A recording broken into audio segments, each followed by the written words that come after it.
कृपा गुणवरा सर्वेश्वरा चित्पराम कारुण्या नटनागरा द्वैकरा विघ्नादि दोषाहराम संबंधे दृढ जीव तारुण्यवरा पूता कृता हि धराम दातारा करुणा वरमती द्यावी विभो गुरुजराम सर्वज्ञ श्री चक्रधर स्वामी की जय, श्री गोपाल कृष्ण भगवान की जय। आजच्या या आनंद सोहळ्याला माझ्या जिंदगीतला हा शेवटचा म्हणा, कारण का की मनुष्य जन्म प्राप्त झालेला आहे, परंतु आता बोलतो टमाटमा, पण पुढे काय होईल सांगता येणार नाही। उद्याचा दिवस माझा आहे किंवा नाही हे मला सांगता येत नाही, म्हणून मी आजचा क्षण हा माझा मी म्हणत असतो। आज या पदयात्रेच्या निमित्ताने उपस्थित असलेले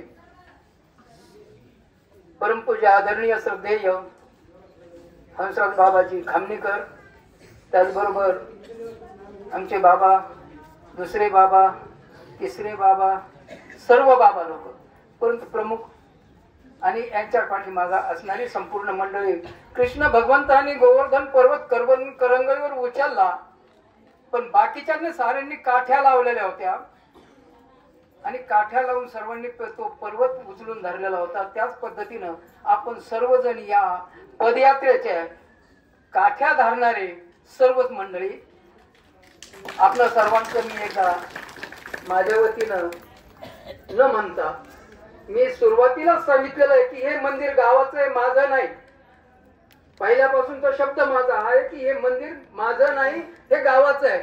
म्हणून गावाच्या वतीनं आणि सुरुवातीलाच आपलं स्वागत करण्याकरता गावाचे सरपंच तिथं हजर झालेले होते, त्याचबरोबर गावातले प्रतिष्ठित मंडळी त्या ठिकाणी हजर झालेली होती वेशीमध्ये।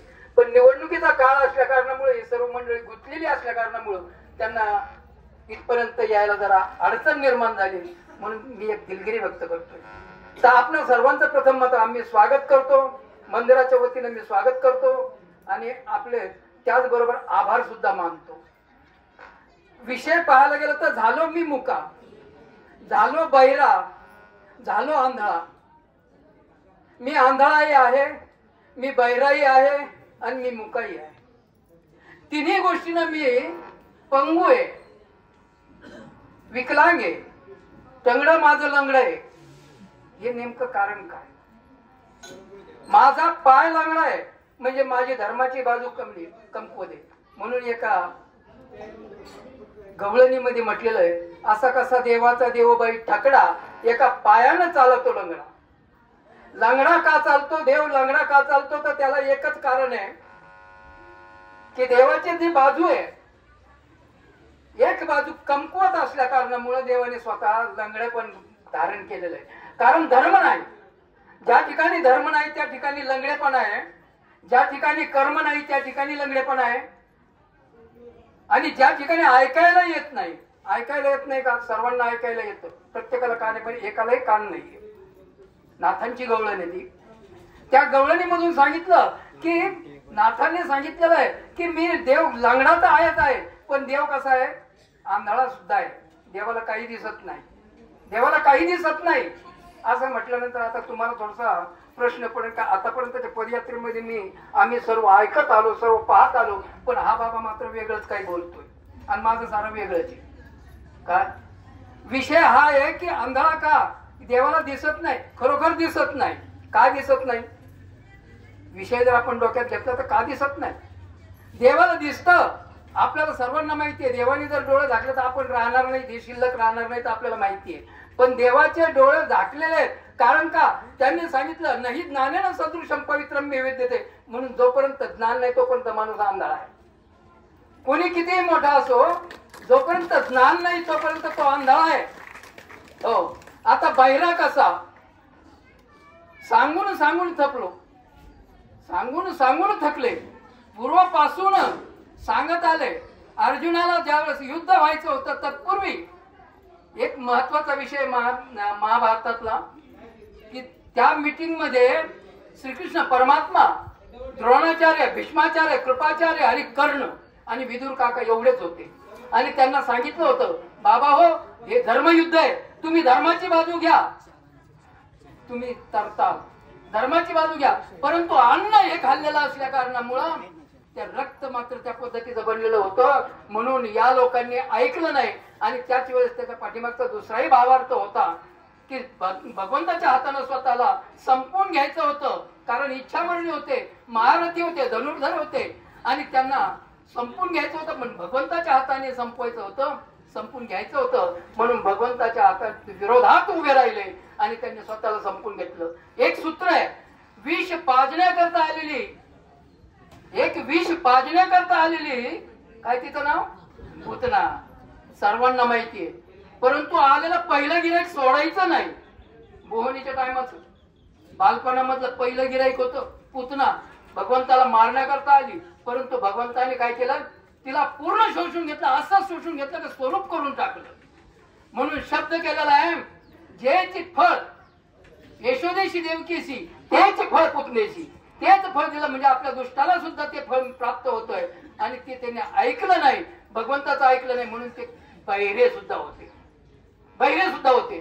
त्याचबरोबर आता लंगडा झाला, बहिरा झाला, मुका का झाला, मुका या कारणामुळे झाला की त्याला जर कधी शास्त्र समजेना, तत्व समजेना, बोध समजेना, हो कितीतरी सांगू गेले, तुम्ही संत माया बाप म्हणाविता कृपावंत, माझा शब्द आहे हा.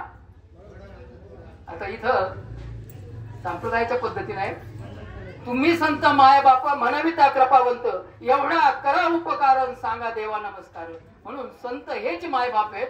आपल्या संतांनी आपल्याला जे ज्ञानामृत पाजलं, आई आपल्याला दूध पाजून फक्त लहानचं मोठं शरीर वाढवते, परंतु अंतर आत्मा वाढवणारे, ज्ञानामृत पाजून आपल्याला मोठं करणारे आणि सुज्ञ करणारे संत आहेत. म्हणून हे आपल्या आईच्या जागेवर आहे. म्हणून आपण गुरुमाऊली हा शब्द उच्चारतो. कोणता शब्द उच्चारतो? गुरुमाऊली. कारण गुरुमाऊली असल्या कारणामुळे, आणि त्यांनी सांगितलेलं आपण ऐकत नाही, म्हणून आपण कसे बहिरे सुद्धा आहोत. आंधळे झाले, बहिरे झाले, लंगडे झाले, आता राहिले कोण? मुके. राहिले कोण? मुके. मुके अशा पद्धतीचे राहिले. आम्हाला परमेश्वराचं नाम येतं, सर्व काही माहितीये, परंतु वेळ मात्र मिळत नाही, म्हणून आम्ही त्या भगवंताचं नाव सुद्धा उच्चारित नाही. कारण आजची परिस्थिती जर पाहायला गेलं तर पैसा बने परमेश्वर, पैसा बने परमेश्वर, औरत बन गई गुरु, आणि बाल बच्चे बन गए चेले, तो बोलो भजन किसी का करो. हो, औरत बन गई गुरु, जी सांगल. म्हणून ते आमचे सत्यपाल महाराज म्हणत असतात, काय, माझी बायको नको कुणाचं ऐकू, तू सांगशील ते मी ऐकतो. हो, तू सांगल ते पूर्व दिशा आहे. म्हणून पत्नी जी आहे, पत्नी जी आहे ती गुरु बनली. औरत बन गई गुरु, बाल बच्चे बन गए चेले, बोलो भजन किसी का करू. स्त्रीनं सांगावं, आपण ऐकावं. काय घेऊन बसले त्या बाबा लोकांचं? हो, ऐकू नका. त्यांचं जर ऐकलं तर तुमचं वाटुळं होईल, वाटुळं होईल, वाटुळं. हे शब्द माझ्या लक्षात घ्या. कारण ज्यावेळेस माझ्या गुरूंनी मला प्रसव मोडायला सांगितला, बघा तू कधी दंडोत घालीत नाही. खरंच मी दंडोत घालीत नाही, कारण माझा हात दुखतो म्हणून मी दंडोतच घालीत नाही. दंडोत घालीत नाही म्हणून माझ्या गुरूंनी मला सांगितलं, बाबा तुला दंडोत घालावंच लागतील, प्रसव मोडावं लागेल. आणि मी प्रसव मोडायला निघलो आणि त्या टायमाला म्हणलो, म्हणे देवाजवळ काय मागतो? म्हणलं, देवा माझं वाटुळं कर. अरे म्हणे असं का बोलतो? वाटुळं कर.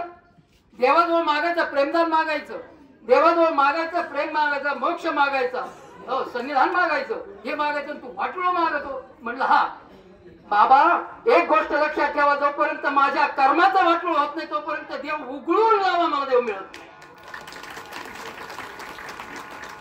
देव उघडून लावा जोपर्यंत कर्माचं वाटूळ होत नाही. म्हणून कर्म जोपर्यंत नासत नाही तोपर्यंत देव मिळत नाही. आणि फुकटच आपल्या जवळ नाही, किसमेल दाना. आणि बाजीराव म्हणा कोणत्या देवाने शिकवलं? अरे देवाने अशा पद्धतीचं म्हणलं म्हणजे आपण आचरण या पद्धतीचं केलं पाहिजे, आणि आपण तत्व या पद्धतीचं पाळलं पाहिजे की देवानी म्हणावं अरे भक्ता घे, आणि आपण म्हणा काही गरज नाही तुझी मला. याचं उदाहरण सुद्धा मजवळ आहे. सुदामा कधीही देवाजवळ मागितलं नाही, पण सुदामाला जे पाहिजे ते मिळालं. याचं उदाहरण त्याच आहे. सुदामाने मागितलं नाही देवाला, देवाने दिलं, बळच दिलं. घे तसं आपल्यावर सुद्धा ही वेळ आली पाहिजे की भगवंत या ठिकाणी येऊन आपल्याला म्हणला पाहिजे की भक्ता मी तुला देतो आणि तू घे. त्यावेळेस म्हटलं पाहिजे मला गरज नाही, तो देतो. मागे सो न मिले भीक, बिना मागे मिले मोती. भगवंताजवळ जर मागाव, काय वजन मागत, कोणत्या पद्धतीने मागायचं, आपल्याजवळ तेवढी ताकद निर्माण व्हावी.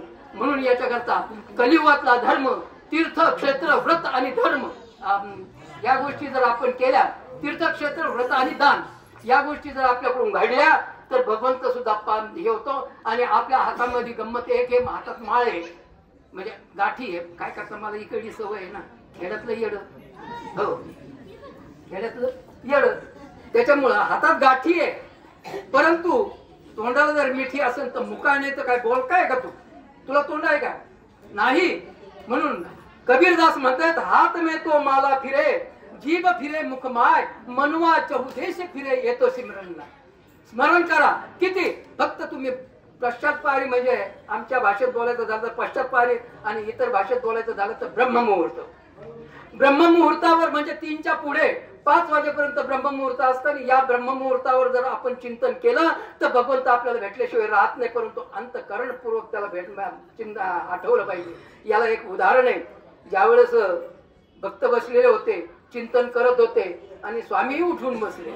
स्वामी उठून बसल्यानंतर स्वामींना एकाने प्रश्न केला, बाबा आम्ही बाबा ते चिंतू, बाबा कोणा ते चिंती. म्हणे बाई हे सकल जीवा ते चिंती, तू उपदेशी आहे म्हणून तुलाच नाही चिंतणार, तुझंच नाही आठवण करणार, तर जेवढे जीव आहेत त्या सर्व जीवांची मी आठवण करतो असं भगवंत स्पष्ट आपल्या शब्दामध्ये सांगतायत. म्हणून भगवंत जर आपण त्याची आठवण केली तर तो आपली आठवण करणार नाही का, प्रश्नचिन्ह आहे. म्हणून भगवंताला आठवण्याकरता कसं आठवायचं, कसं घ्यायचं. हो आता याच्यावर एक छोटंसं उदाहरण मी देतो आणि माझं लांबलेलं संपवतो. कधी न ऐकलेलं, कोणत्या ग्रंथात न सापडलेलं असं एक उदाहरण मजवळ माझ्या माथ्यातलं. दोघी मैत्रिणी होत्या, एक घर तिकडून होतं आणि एकीच घर इकडून होतं. आणि नेमकं आता काय करायचंय, दिंडी यायची आहे, गोष्ट खरी आहे, पण आता याला ताक लागत आणि नेमकी पुढची ताक करीत होती.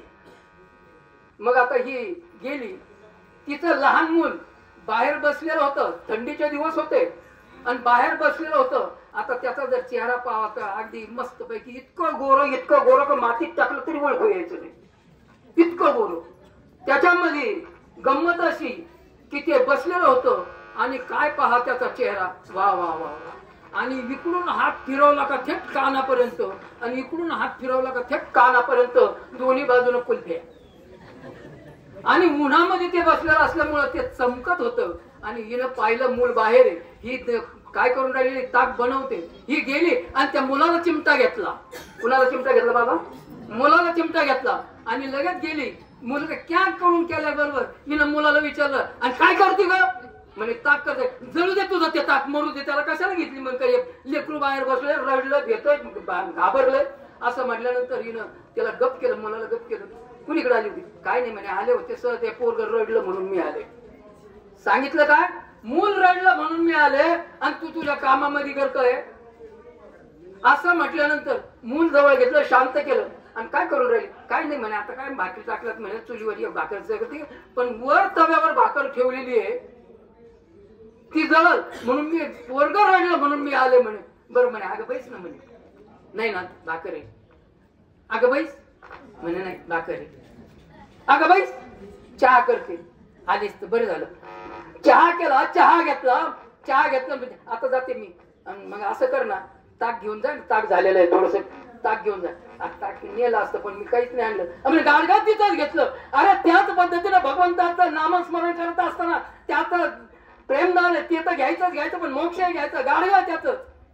हो आणि ताक आहे त्या दोन्ही बाजून आपण जर घेतलं तर मागण्याची सुद्धा पद्धत आहे.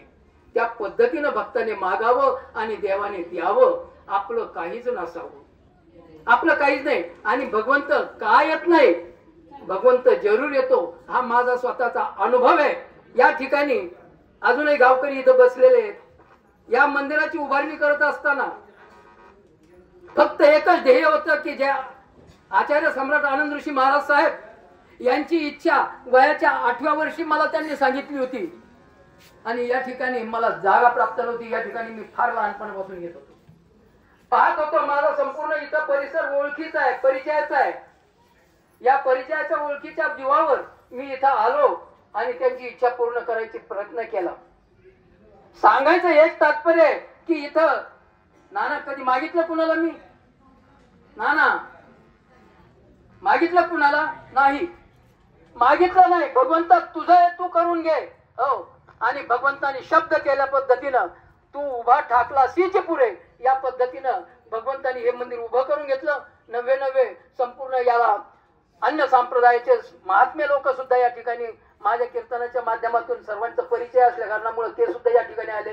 देवगडवाले भास्करगिरी महाराज हे माझे गुरु नात्याला चुलते आहेत आणि या गुरुची इच्छा पूर्ण करण्याकरता त्या गुरुने आज्ञा केली आणि त्या गुरुच्या आज्ञेनं हे मंदिर उभं राहिलं. या मंदिराचं संपूर्ण जागा इथल्या भक्तांनी दान दिली आणि या जागेला दुरुस्त करून या ठिकाणी मंदिर उभं केलं.